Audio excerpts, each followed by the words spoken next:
Hello friends, I Ankit Parekh welcome you two this video lecture. આજના લેક્ચરમાં આપણે જે છે એ ટેલિસ્કોપ અને માઇક્રોસ્કોપ વિશે ચર્ચા કરવાની છે. શરૂઆત આપણે માઇક્રોસ્કોપથી કરશું. બેઝિકલી આ બંને જે ઓપ્ટિકલ ઇન્સ્ટ્રુમેન્ટ્સ છે, પ્રકાશીય ઉપકરણ છે બંને, તે આમ જોવા જાવ તો લેન્સના સંયોજનથી જ બને છે. એક કેસેગ્રેન ટેલિસ્કોપ પણ જોવાનું છે આજે આપણે, જે મિરર્સના અરીસાઓના સંયોજનથી બને છે. તો જોઈએ આપણે માઇક્રોસ્કોપ. સૌથી પહેલા માઇક્રોસ્કોપ માટે આપણે વાત કરીએ સાદા માઇક્રોસ્કોપની. તમને એમ થશે હું સાદું માઇક્રોસ્કોપ મસાલાવાળું, એવું નથી. એક છે સિમ્પલ માઇક્રોસ્કોપ અને એક છે કમ્પાઉન્ડ માઇક્રોસ્કોપ, સંયુક્ત માઇક્રોસ્કોપ. હવે હું તમને પહેલા સાદા માઇક્રોસ્કોપની વાત કરું તો એટલે કઈ વધારે નહીં, બિલ્ડોરે કાચ જ થયો. તમે જોયું હશે કે ઘડિયાળી હોય કે હીરાવાળા હોય, બરાબર, એની પરખ માટે જે છે એ આંખ ઉપર એક ઓલું નાનું એવું ઇન્સ્ટ્રુમેન્ટ જેવું લગાડે, લેન્સ, અને પછી ડાયમંડને કે એને જે છે એ ચીપિયાથી એની નજીક પકડે, એક આંખ બંધ કરી અને આમ અવલોકન કરતા હોય, બરાબર છે. તો આ જે છે એ બેઝિકલી સાદું માઇક્રોસ્કોપ છે. હું યાદ કરાવું તમને લેન્સના લેક્ચર, કે જેમાં આપણે કીધું હતું કે બહિર્ગોળ લેન્સ માટે જ્યારે તમે વસ્તુને તેના P અને F ની વચ્ચે ઓપ્ટિકલ સેન્ટર, બરાબર, પ્રકાશીય કેન્દ્ર જેને આપણે કહીએ છીએ, એને ધ્રુવની વચ્ચે મૂકો તો એનું આપણને આભાસી ચત્તુ પ્રતિબિંબ મળે છે અને વસ્તુ તરફ જ મળે છે, બરાબર. આ હકીકતનો ઉપયોગ કરીને સાદું માઇક્રોસ્કોપ જે છે એ બનાવવામાં આવ્યું છે. જોઈએ તો આમાં આપણે લખીએ સૌથી પહેલા સિમ્પલ માઇક્રોસ્કોપ, બરાબર, સાદું માઇક્રોસ્કોપ. હવે જોઈએ તો અહીંયા એક લેન્સ છે, બરાબર. કયો લેન્સ? ઓબ્વિયસલી બહિર્ગોળ લેન્સ દેખાય જ તમને. અને અહીંયા કોઈક એક વસ્તુ મૂકેલી છે.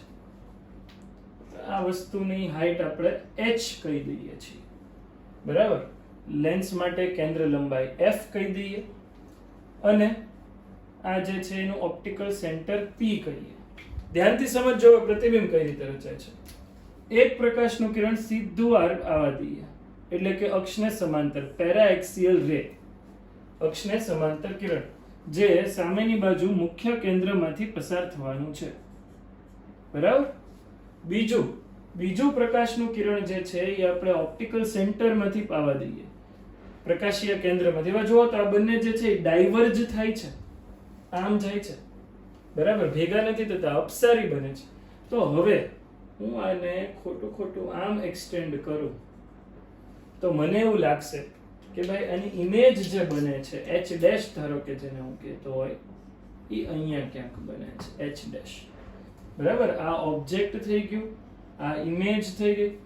અહીંયા આપણે આંખ રાખી દઈએ જેનાથી આપણે અવલોકન કરીએ. એટલે હું અહીંથી અવલોકન કરીશ અને વચ્ચે આ લેન્સ હશે તો આ જે છે O એના P અને F ની વચ્ચે છે. ધારો કે આપણે અહીંયા ક્યાંક એનું વિચારીએ તો ઇમેજ મને અહીંયા મળે છે. જુઓ તો આ તમને પ્રતિબિંબ મળે છે, એ વસ્તુ કરતા મોટું છે, ચત્તુ છે, એટલે મોટવણી તો આમાં ધન મળવાની. ચેક કરીએ કઈ રીતે. આ જે અંતર છે ને એને હું કેપિટલ D કહી દઉં છું. જનરલી કેપિટલ D સામાન્ય માણસ માટે, નોર્મલ આઈસાઇટ માટે એને નિયર પોઈન્ટ કહેવાય છે, જે 25 સેન્ટીમીટર છે. 25 સેન્ટીમીટર પ્રતિબિંબ રચાય તો આંખને છે ને મિનિમમ સ્ટ્રેસ પડે, તમે સ્પષ્ટ જોઈ શકો. એટલે કેપિટલ D બરાબર નોર્મલ હ્યુમન બીઈંગ માટે, સામાન્ય માણસ માટે તમે 25 સેન્ટીમીટર કન્સિડર કરી શકો, નિયર પોઈન્ટ, બરાબર. આને હું U કહી દઉં છું. વસ્તુ અંતર h જે છે એ વસ્તુની ઊંચાઈ છે અને h ડેશ પ્રતિબિંબની ઊંચાઈ છે.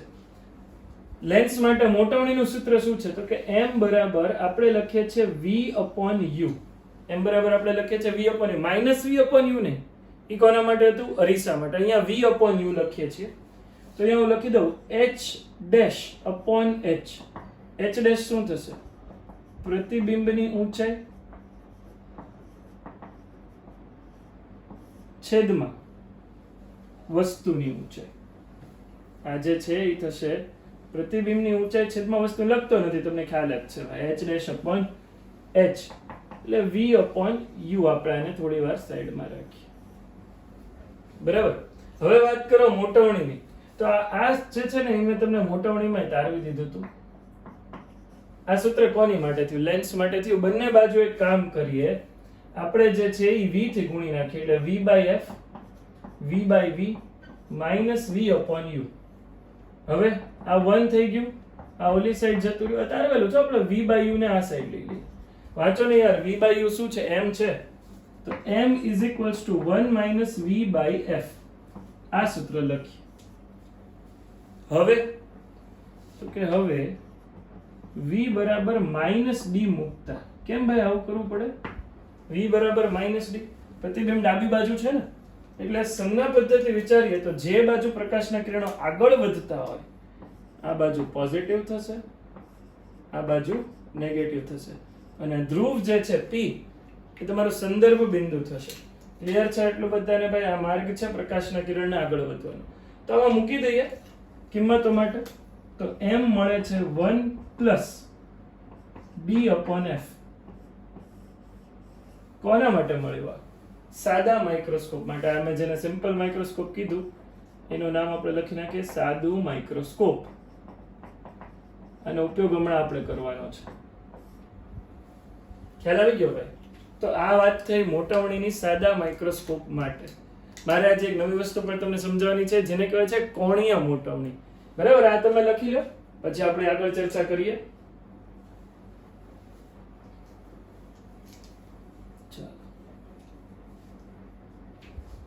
એના માટે અહીંયા જે વસ્તુ બની ને m બરાબર 1 પ્લસ d/f, આ થોડી વાર અહીંયા સાઈડમાં રાખીએ છીએ.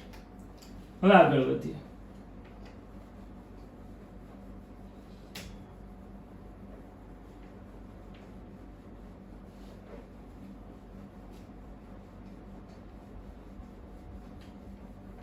આ મોટવણીની વાત હતી. હવે મારે જે ચર્ચા કરવી છે એ કોણીય મોટવણી માટે છે.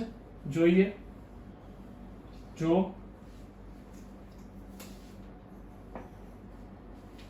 સાદા માઇક્રોસ્કોપ નો ઉપયોગ કરતા પહેલા નોર્મલ, બરાબર, આપણે નોર્મલ આંખથી એટલે કે નેકેડ આઈઝ જેને કહેવાય, નરી આંખ જેને આપણે કહીએ છીએ, એની મદદથી કોઈ પદાર્થનું અવલોકન કરીએ. કયા પદાર્થનું? તો કે આ h હાઈટના પદાર્થ, અને અહીંથી હું અવલોકન કરું છું. તો આમાંથી આવતા કિરણો કેમ હશે? તો કે અહીંથી આવતું એક કિરણ આમ હશે, અહીંથી આવતું કિરણ આમ હશે. આ આંખમાં પ્રવેશ છે. ખ્યાલ આવે ને ભાઈ? આંખ હું લખી જ દઉં કે આ આંખ છે, ન લાગતું હોય તોય છે ભાઈ, લખ્યું એટલે માની લો. આય તો અહીંયા જે ખૂણો બને છે ને આપણે થીટા ઓ કહીએ. કેમ ઓ? તો કે ઓબ્જેક્ટ સાથે બન્યો છે ને, વસ્તુ સાથે. અને આ અંતર, આ જે અંતર છે એને હું કેપિટલ ડી કહી દઉં. આ અંતરને શું કહી દીધું? Capital D. કેમ કે હું 25 સેન્ટીમીટર રાખીશ ને તો મને વસ્તુ દેખાવાની છે, એટલે એને મેં નામ આપી દીધું કેપિટલ ડી. h જે છે અહીંયા વસ્તુની ઊંચાઈ છે, કેપિટલ ડી. જ્યાં વસ્તુ છે ત્યાં જ પ્રતિબિંબ રચાવાનું છે, કેમ કે આંખના લેન્સ વડે રચાય છે. તો આના માટે આવું લખી શકાય ભાઈ, જોજો. tan થીટા ઓ બરાબર સાબા છેદમાં પાબા h upon d. tan theta ઓ બરાબર લખી શકાશે. અગર આ થીટા ઓ ખૂબ સૂક્ષ્મ હોય, ખૂબ નાનું હોય, તો આપણે લખી શકીએ tan થીટા ઓ similar to theta o is equals to h upon d. Reason, limit theta o tends to 0. આ અતિશય નાના ખૂણા માટેની ચર્ચા થાય છે. ઓકે, હવે તો કે હું આ જ વસ્તુ રિપીટ કરું. કોની માટે? તો કે આંખ અહીંયા ને અહીંયા રાખીએ છીએ, જ્યાં છે ત્યાં તે, બરાબર. પણ આંખ અને વસ્તુની વચ્ચે, ધ્યાનથી સમજો, આંખ અને વસ્તુની વચ્ચે આપણે એક બહિર્ગોળ લેન્સ ઇન્ટ્રોડ્યુસ કરી દઈએ. હા, ખ્યાલ આવે છે? જુઓ, આ જ કન્ડિશન થઈ ગઈ ને. અહીંયા જો વસ્તુ હતા u અંતર, તો આવી રીતે મળે. પણ હવે હું વસ્તુને ક્યાં રાખું છું? તો કે વસ્તુને રાખું છું આના મુખ્ય કેન્દ્ર ઉપર, f ઉપર. આ f જેટલા અંતરે, આ બહિર્ગોળ લેન્સના f જેટલા અંતરે હું વસ્તુ રાખું છું, બરાબર. આંખ એની ખૂબ નજીક છે. હવે તો કે અહીંથી સમાંતર આવતા કિરણો જે છે, અક્ષને સમાંતર, એ આમ f માંથી પસાર થવાનો પ્રયત્ન કરશે. અને જે કિરણ ઓપ્ટિકલ સેન્ટરમાંથી પસાર થાય છે જોજો ભાઈ, આ જે કિરણ ઓપ્ટિકલ સેન્ટરમાંથી પસાર થશે એ આરપાર જતા રહે. તમે જોઈ શકો છો કે આ બંને કિરણો જે છે એ સમાંતર જાય છે. અહીંયા તમે આંખથી અવલોકન કરતા હોય, બરાબર, અહીંયા તમે આંખથી અવલોકન કરતા હોય તો શું થશે? સમાંતર આવતા કિરણો ક્યાંય ભેગા થવાના નથી. એટલે આપણે એવું કહીએ કે અનંત અંતરે ભેગા થશે. આ કેમ? અહીંયા તમે જુઓ તો આપણે આભાસી રીતે એને ખોટું ભેગા કર્યા, આ પ્રતિબિંબ આભાસી મળે છે. એવી રીતે જો હું આને એક્સટેન્ડ કરું, આ ડાયરેક્શનમાં હું એક્સટેન્ડ કરું, તો મારે એવું કહેવું જોઈએ કે પ્રતિબિંબ મને અનંત અંતરે મળે છે. પ્રતિબિંબ ક્યાં મળે છે? અનંત અંતરે. વસ્તુ જ્યારે, ધ્યાનથી સમજજો, ક્યાં મૂકેલી છે? આના F ઉપર. વસ્તુ જ્યારે લેન્સના P અને F ની વચ્ચે હશે અથવા F ઉપર હશે, ધ્યાનથી સમજો આ વસ્તુ, P અને F ની વચ્ચે, આવી રીતે P અને F ની વચ્ચે અથવા F ઉપર, તો પ્રતિબિંબ તમને આભાસી, ચત્તુ અને વસ્તુ કરતા મોટું મળે છે હંમેશા, અને m ગ્રેટર ધેન 1 થશે. અહીંયા તો ઇન્ફાઇનાઇટ મળી ગયું ને યાર. અહીંયા ક્યાં મળી ગયું? ઇન્ફાઇનાઇટ. આ f ની થોડીક જ નજીક લાવું ને, f ની અંદર, p ની નજીક, f ની અંદર લાવું, સપોઝ p અને f ની વચ્ચે વસ્તુ, તો આ પરિસ્થિતિ થઈ જવાની છે. કોઈક જગ્યાએ તમને પ્રતિબિંબ મળશે. આ જે ખૂણો છે એને હું થીટા i કહું છું. આ ખૂણાને શું કહું છું? Theta i. આ ખૂણાને આપણે થીટા i કહી દઈએ. ધ્યાનથી જુઓ, અહીંયા આ ખૂણાને થીટા i કહું. થીટા i શું છે? થીટા i છે આંખ વડે અંતિમ પ્રતિબિંબ સાથે બનતો ખૂણો. બરાબર? તો તમને હવે થીટા ઓ વિશે મારે લખવાની જરૂર નથી. થીટા ઓ શું છે? તો કે આંખ વડે વસ્તુ સાથે બનતો ખૂણો. બરાબર? થીટા ઓ અને થીટા અને મારે જે ચર્ચા કરવાની છે હવે સાદા માઇક્રોસ્કોપ માટે, તો ઈ છે કોણીય મોટવણી. શેની ચર્ચા કરીએ છીએ આપણે? કોણીય મોટવણી. આ ચર્ચા મોટવણીની હતી. મેગ્નિફિકેશન અને લેટરલ મેગ્નિફિકેશન કહેવાય છે. કોણીય મોટવણીને મેગ્નિફિકેશન પાવર અથવા એંગ્યુલર મેગ્નિફિકેશન કહેવાય છે. ઇંગ્લિશમાં એને કહેશું એંગ્યુલર મેગ્નિફિકેશન. જોઈએ થીટા i માટે આના ઉપરથી અથવા આના ઉપરથી હું આવું લખી શકું. ધ્યાનથી જોજો ભાઈ, tan theta i, tan theta i, આ કેસ ક્યારે? p અને f ની વચ્ચે હોય. તમને v અનંત ક્યારે મળવાનું છે?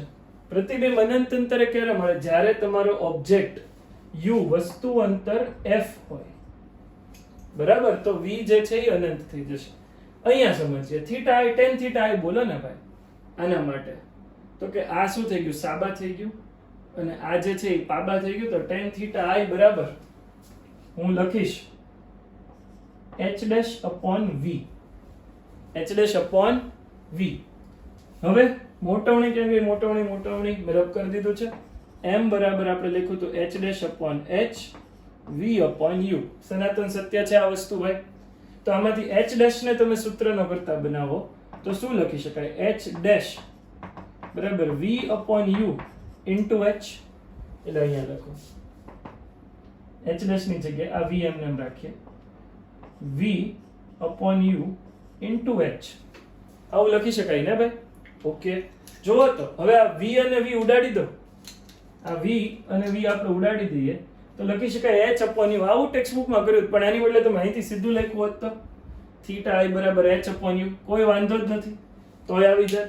આ tan theta i આવ્યું. આ ક્યારે આવ્યું? tan theta i. બહુ નાના ખૂણા માટે શું લખી શકાય? if limit theta i tends to 0, તો theta i બરાબર h upon u લખી શકાય. બરાબર? આ કિંમત કોની છે? થીટા o ની છે.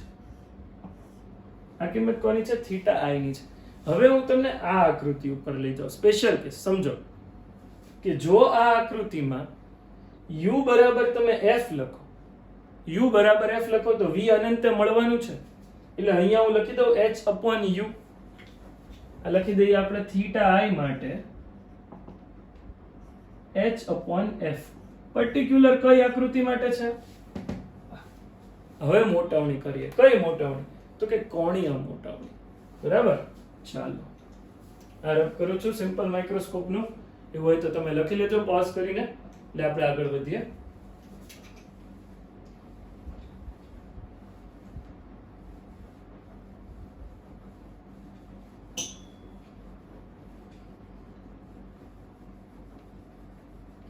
જુઓ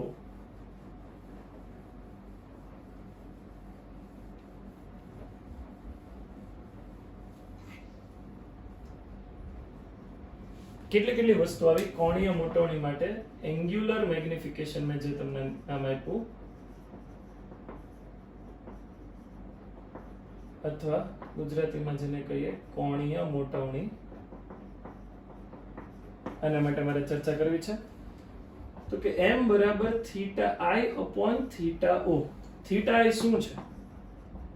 આંખ વડે પ્રતિબિંબ સાથે બનતો ખૂણો અને છેદમાં આંખ વડે એટલે નરી આંખ વસ્તુ સાથે બનતો ખૂણો. બરાબર. જ્યારે અહીંયા આ કન્ડિશનમાં લેન્સ છે ને ત્યારે આંખને વસ્તુ દેખાવાની જ નથી. એને શું દેખાશે? એનું પ્રતિબિંબ. ઈ જેના માટે વસ્તુ થઈ જશે, એને વસ્તુ દેખાશે નહીં. તો હવે થીટા ઓ શું છે? h/d. બરાબર. અને સોરી થીટા આઈ ની કિંમત લખવાની છે અંશમાં. થીટા આઈ શું છે? h/f. ક્યારે ભાઈ? આ સ્પેશિયલ કેસ કયો વિચાર્યો છે? આ ક્યારે? જ્યારે u ઇન્ફાઇનાઇટ u બરાબર f ત્યારે v ઇન્ફાઇનાઇટ. v ઇન્ફાઇનાઇટ એટલે કે અનંત અંતરે છે, બહુ દૂર એમ નહીં. માની લો કે લેન્સ છે એની કેન્દ્ર લંબાઈ 2 સેમી હોય અને પ્રતિબિંબ તમને 3 મીટરે મળે તો એની માટે અનંત અંતર જ ગણાય. ખ્યાલ આવી ગયો ને? તો v ઇન્ફાઇનાઇટ કરે છે upon theta o h/D. h અને h ઉડાડી દઉં, સવાલ વગરની વાત છે. તો m બની ગયું d/f. m બને છે d/f. એટલું ક્લિયર છે બધાને? યસ. જુઓ તમે, તો આ જે મોટવણીની મેં વાત કરી એમાં d/f ક્યારે? સાદા માઇક્રોસ્કોપ માટે જ્યારે પ્રતિબિંબ અનંત અંતરે રચાતું હોય, જ્યારે પ્રતિબિંબ અનંત અંતરે રચાય.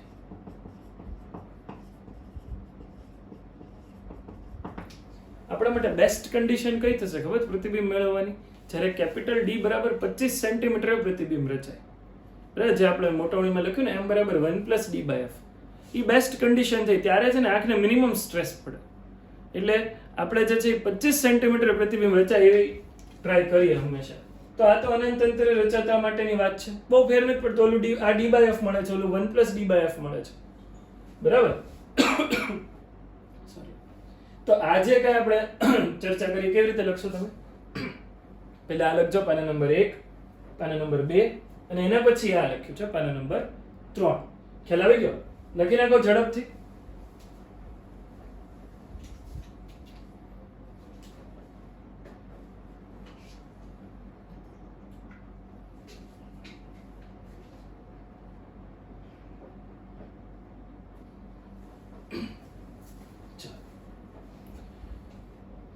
રબ કરું છું આ. બરાબર. અને હવે વાત કરશું આપણે કોની? તો કે કમ્પાઉન્ડ માઇક્રોસ્કોપની, સંયુક્ત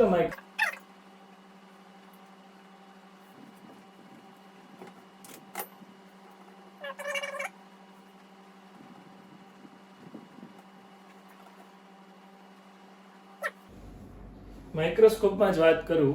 કમ્પાઉન્ડ માઇક્રોસ્કોપ. માઇક્રોસ્કોપ બધાએ લેબોરેટરીમાં જોયેલું હશે. કઈ રીતનું હોય છે યાદ કરો તમે. એમાં જે આંખ પાસેનો લેન્સ છે ને એ કમ્પેરેટિવલી મોટો છે, અને જેમ જેમ તમે જેની ટ્યુબ લેન્થ છે એ લંબાઈ છે એ ધીમે ધીમે આમાં નીચે જતા જાઓ એમ એમ લેન્સ જે છે તમે જોશો કે જે નીચે વસ્તુ પાસેનો જે કાચ છે એ નાનો હોય છે કમ્પેરેટિવલી. બરાબર. ટેલિસ્કોપ કરતા એક્ઝેક્ટલી ઊંધું. જોઈએ કે કમ્પાઉન્ડ માઇક્રોસ્કોપ અથવા આને ગુજરાતીમાં કહેવાશે સંયુક્ત માઇક્રોસ્કોપ. બરાબર છે, સમજતા જજો ભાઈ તમે. તો કે અહીંયા હમણાં જે આકૃતિ આવી હતી તમારી સામે એ જ આકૃતિ હું અહીંયા ડ્રો કરવાનો પ્રયત્ન કરું છું. તો કે સૌથી પહેલા જે હું ડ્રો કરું છું એ છે ઓબ્જેક્ટિવ કાચ, ઓબ્જેક્ટિવ પીસ. આને વસ્તુ કાચ પણ કહી શકાય. અહીંયા ક્યાંક આપણે આંખ રાખીએ, બરાબર. તો આંખની પાસે જે કાચ છે, જે લેન્સ છે, એને આપણે કહીએ છીએ આઈપીસ. બરાબર, આને નામ આપ્યું આઈપીસ, અથવા ગુજરાતીમાં આને આ લોકો નેત્ર કાચ પણ કહે છે. ઓકે, સંયુક્ત માઇક્રોસ્કોપ નીચે કરકરિયા કરી નાખું. ઓકે, હવે નાની વસ્તુને મોટી કરવા માટે જ માઇક્રોસ્કોપનો ઉપયોગ થવાનો જ કોમન સેન્સની વાત છે. તો વસ્તુને આપણે અહીંયા ક્યાંક મૂકી દઈએ અને એનું નામ રાખીએ AB. બરાબર, અને વસ્તુની ઊંચાઈ હું કહી દઉં છું h. કિરણો આવવા દઈએ કયા? તો કે એક પ્રકાશનું કિરણ સીધું અક્ષને સમાંતર. આ કિરણ ઓબ્જેક્ટિવ પીસ વડે કન્વર્જ થઈને, અભિસારી થઈને ક્યાંથી પસાર થવાનું છે કમ્પલસરી? તો કે આ કિરણ પસાર થશે અહીંયા FO માંથી. FO શું છે? તો કે FO છે વસ્તુ કાચનું મુખ્ય કેન્દ્ર. બરાબર, FO જે છે એ વસ્તુ કાચનું મુખ્ય કેન્દ્ર. આમ રાખીએ. અહીંથી આગળ શું થાય ચર્ચા કરીએ. બીજું કિરણ એના PO માંથી પસાર કરો, ધ્રુવમાંથી, પોલ ઓફ ઓબ્જેક્ટિવ પીસ. બરાબર, ટેક્સ્ટબુકમાં તમે જોશો ને તો અહીંયા કદાચ નોમેનક્લેચર સંજ્ઞા પદ્ધતિ અલગ હશે. અહીંયા એને FO ને B1 કીધું છે, પણ હું આમ રાખું છું એટલા માટે કે આપણને યાદ રહે. આગળના ક્વેશ્ચનમાં તે ટેક્સ્ટબુકમાં તમે આ થિયરી જુઓ તો એમાં અહીંયા -u લીધેલો છે, રિવાઇન્ડ કરીને જુઓ મેં +u કરીને જ રાખ્યું છે. કટ થઈ જ જાય છે, સંજ્ઞા પદ્ધતિમાં કોઈ લોચા પડતા નથી. પાછા આવી જઈએ આપણે આમાં. તો કે એક પ્રકાશનું કિરણ હું આવી રીતે આમાંથી પસાર કરું. ક્યાંથી? તો કે PO માંથી, એટલે કે ઓપ્ટિકલ સેન્ટરમાંથી, ધ્રુવમાંથી, જે અહીંયા આર પાર નીકળી જવાનું છે અને નામ આપ્યું ને FO. ઓકે, ક્યાંથી આર પાર? સીધું અહીંથી. બરાબર, એ અહીંયા જાય છે. હવે જોવાની ખૂબી અહીંયા બને છે. એક કિરણ અહીંયા તળિયેથી જવા દઈએ આમ. તો હવે તમારું જે A' B' બને છે, આવું કંઈક બને છે. આ A', આ B'. આને કહેવાય ઇન્ટરમીડિયેટ ઇમેજ, મધ્યસ્થી પ્રતિબિંબ. પહેલા લેન્સ દ્વારા મળતું પ્રતિબિંબ બીજા લેન્સ માટે વસ્તુ તરીકે વર્તવાનું ઓબ્વિયસ વાત છે. બરાબર, આના માટે શું કહી શકાય? તો કે આ જે અંતર છે U થઈ ગયું ને, આ અંતરને શું કહી દીધું? U કહી દીધું. અહીંથી આટલું અંતર જે છે એને FO કહેવાય. FO ઓબ્જેક્ટિવ લેન્સની કેન્દ્ર લંબાઈ, વસ્તુ કાચની કેન્દ્ર લંબાઈ. FO focal length of objective piece. Compulsory A' B' જે છે ને આપણે એવી જ રીતે ગોઠવશું, એટલે એવી જ રીતે મેળવશું. આ બંને વચ્ચેનું અંતર એવી રીતે ગોઠવશું કે A' B' છે એ આના મુખ્ય કેન્દ્રની અંદર રચાય અને કેન્દ્ર લંબાઈ કરતા ઓછા અંતરે અહીંથી મળે, PE થી. સમજજો શું કામ આવું? તો કે હમણાં જ સાદો માઇક્રોસ્કોપ જોયું કે જેમાં PO અને જેમાં વસ્તુ જે છે એ મુખ્ય કેન્દ્રની અંદર હોય, નજીક હોય. બરાબર, તો તમને એનું આભાસી તત્વ અને વસ્તુ કરતા મોટું પ્રતિબિંબ મળે છે. એટલે આ કિરણો જે છે એ હવે કન્વર્જ થવાની બદલે ડાયવર્જ થશે, અપસારી બનશે. કેમ? જો આવું કંઈક થશે. આ એનું FE છે, અહીંયા તમારું પ્રતિબિંબ રચાય છે, જેમાંથી આવતા કિરણો, અહીંથી આ જે કિરણો આવ્યા છે આમ અને આમ, એ આમ કન્વર્જ થવાની બદલે ડાયવર્જ થશે. સમજાય ને? કેમ? તો કે આ જે મળ્યું A' B' પહેલા દ્વારા મળતું પ્રતિબિંબ બીજા માટે વસ્તુ તરીકે વર્તે. અહીંયા FE લખી નાખો એટલે તમને ખ્યાલ આવે કે ભાઈ ક્યાં છે FE. આ FE ઈ. ડન. ચાલો આટલા અંતરને FE કહી દઈએ. બરાબર. અને બીજી એક વસ્તુ, આ FO અને FE વચ્ચેનું જે અંતર છે ને, ધ્યાનથી સમજો આ વસ્તુ, એને કહેવાય છે L, ટ્યુબ લેન્થ. આ બંને વચ્ચેના અંતરને શું કીધું? Tube length. L જે છે એને નામ આપ્યું છે ટ્યુબ લેન્થ.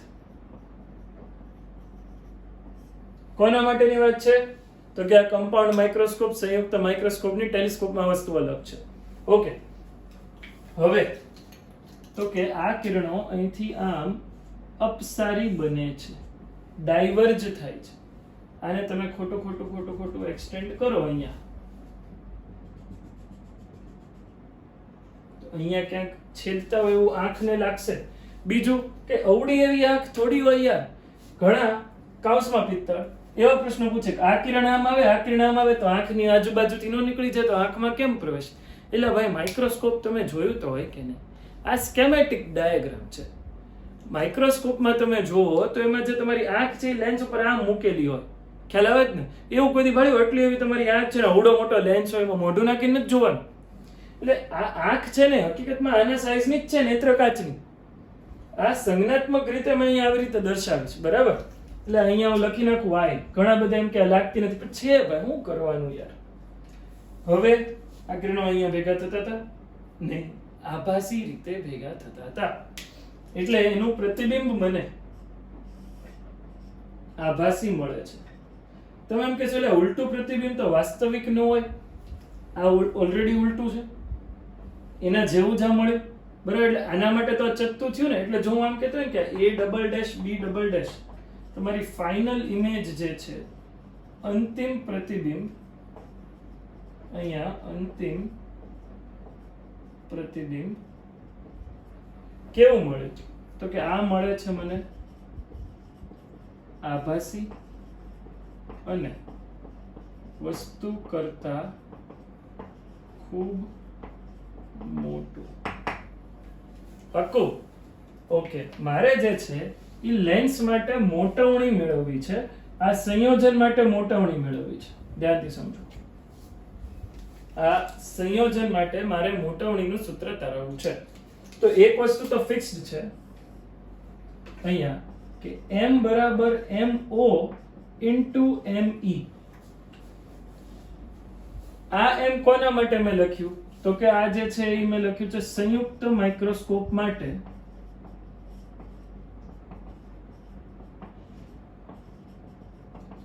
મોટવણી. MO કોની મોટવણી છે? તો કે MO આના માટેની મોટવણી છે, અને ME આઈપીસ માટેની મોટવણી છે. MO ઓબ્જેક્ટિવ પીસ માટે, ME આઈપીસ માટે. આપણે આના માટે ચર્ચા કરી. જો તો આ બંને ખૂણા સરખા થાય. કયા બે ખૂણા? આ થીટા અને આ થીટા. નાનો પડતા આ જેટલું માપ છે ને એ બી, ઈ ધારે ધાર ખેંચીને અહીંયા સુધી લો. ક્યાં સુધી? તો કે આટલું. ક્યાં ગઈ કાળી? આ દેખાય જ ને? આ એ બી થાય ને, h. તો આટલી ઊંચાઈ h જ થશે. જોઈ લો સમાંતર કિરણો વચ્ચે બને છે લંબાઈ h. હવે હું કયું ત્રિકોણ લઉં છું એ ધ્યાનથી તમે જોજો. એક ત્રિકોણ હું આજે આ થીટા વાળું લઉં છું અને એક ત્રિકોણ આ થીટા. અહીંયા હું લખું કોના માટે? તો કે આપણે વાત કરીએ હવે ઓબ્જેક્ટિવ પીસ. બરાબર. આ વાત કરીએ આપણે વસ્તુ કાચ. ગુજરાતીમાં લખો. કોના માટેની આ ચર્ચા છે? તો કે વસ્તુ કાચ માટે મોટવણી. બરાબર. MO ની ચર્ચા કરો. હવે કયું ત્રિકોણ લઉં છું એ જોજો. આ ત્રિકોણ, આ બે થીટા થીટા જ્યાં લખ્યા છે, તો કે જેમ છે એમ જ લખીએ. બરાબર. આ H PO, ત્યાંથી FO, ત્યાંથી આ A' અને આ B', જેને આપણે H' કહેતા હોઈએ છીએ. જેને શું કહીએ છીએ? H'. ઓકે. હવે આ ત્રિકોણમાં કઈ રીતે છે? તો કે અહીંયાથી આપણે એક લાઈન આમ આવવા દઈએ I થીટા છે, આ પણ થીટા છે. PO થી FO નું અંતર બરાબર વસ્તુ કાચથી તેના મુખ્ય કેન્દ્રના અંતરને એની કેન્દ્ર લંબાઈ કહેવાય. એટલે આ અંતર હું FO કહી દઉં છું. આ અંતર કેટલું કહી દીધું? FO. હવે FE ક્યાં છે? FO અને A' ની ક્યાંક વચ્ચે, પણ A' થી ખૂબ નજીક. FE જો તો ભાઈ આ FE અને A' એકબીજાની બહુ નજીક છે. FO થી FE વચ્ચેના અંતરને મેં ટ્યુબ લેન્થ કીધું L. એટલે આટલું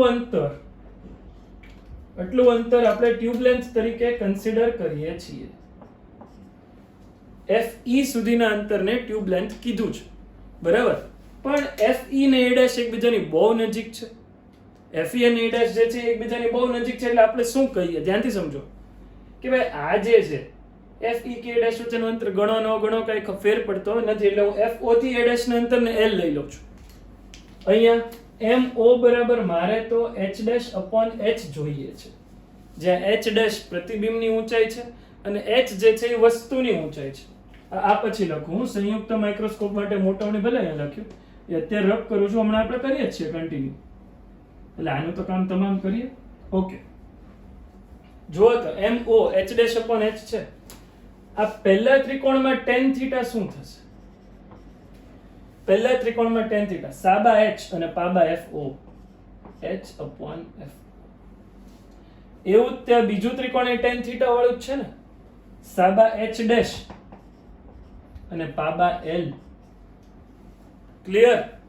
ઓકે, તો H'/H મળી જાય ને આમાંથી H'/H કાઢતા ક્યાં વાર લાગે? L/FO. આ કોના માટે મેળવો? અહીંયા લખ્યું હોત ને તોય ચાલે. પહેલા ત્રિકોણ માટે લખું tan θ H/FO, બીજા માટે લખું tan θ H'/L. જો અહીંયા લખ્યું ખાલી કોપી જ કરું છું. તેથી આ બંનેને કમ્પેર કરીએ. H'/L H/FO અને ફાઇનલી H'/H જેને આપણે મોટાવણી કહીએ છીએ L/FO. આ મોટાવણી કોના માટે મળી? તો કે આ મોટાવણીનું સૂત્ર મને મળે છે હવે કોના માટે? તો કે ઓબ્જેક્ટિવ પીસ માટે. આ મોટાવણી ઓબ્જેક્ટિવ પીસ માટે મળે છે. ચાલો, MO મળ્યું. ME અહીંયા હું કહી શકું કે આ જે આઈપીસ છે એ સાદા માઇક્રોસ્કોપ તરીકે વર્તે છે, જેના માટે આપણે સૂત્ર તાર્યું હતું 1+D/FE.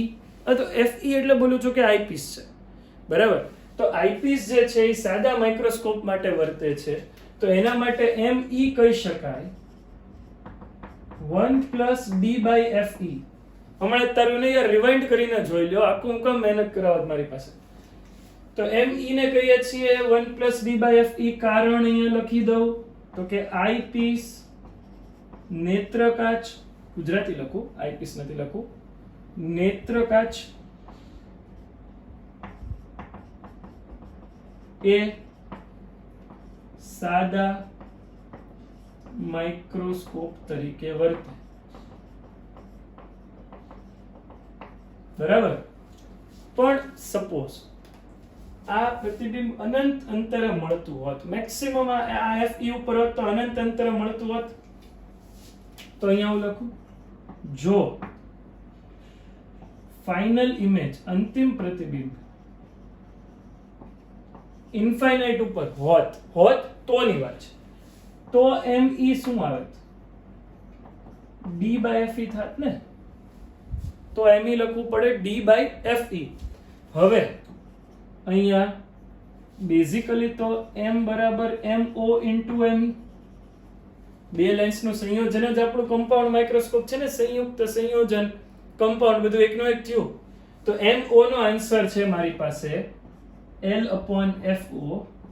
ME નો આન્સર છે D/FE. તો પરિણામી M બનશે L * D/FO * FE. તો આજે મેં આખી ચર્ચા કરી. ચર્ચા કરી કોના માટે કરી? સંયુક્ત માઇક્રોસ્કોપ માટે, કમ્પાઉન્ડ માઇક્રોસ્કોપ માટે. બરાબર. આ વસ્તુ સમજવા જેવી છે, ખૂબ અગત્યનું છે. m બરાબર mo into me, m બરાબર L/F4D/F. આ ક્યારે? જ્યારે તમને પ્રતિબિંબ અનંત અંતરે મળતું હોય. પણ આપણે શું પ્રયત્ન કરશું? આપણે એવા જ પ્રયત્નો કરશું કે આપણું પ્રતિબિંબ જે છે એ 25 સેન્ટીમીટર રચાય, જે નોર્મલ આઈસાઇટ માટે બેનિફિશિયલ રહે. બરાબર? એને આપણે ન્યુમેરિકલ કરશું એટલે તમને આઈડિયા આવશે. અધરવાઇઝ તમે 1 + D/Fe લખી શકો. ખ્યાલ આવી ગયો ને? ઓકે, ચાલો. તો આ વાત થઈ કમ્પાઉન્ડ માઇક્રોસ્કોપ માટે. એટલું લખી લ્યો. હું બીજો લેક્ચર આજે જ અપલોડ કરું છું, જે નેક્સ્ટમાં આપણે જે છે એ ટેલિસ્કોપ માટે ચર્ચા કરીએ છીએ. Okay, fine.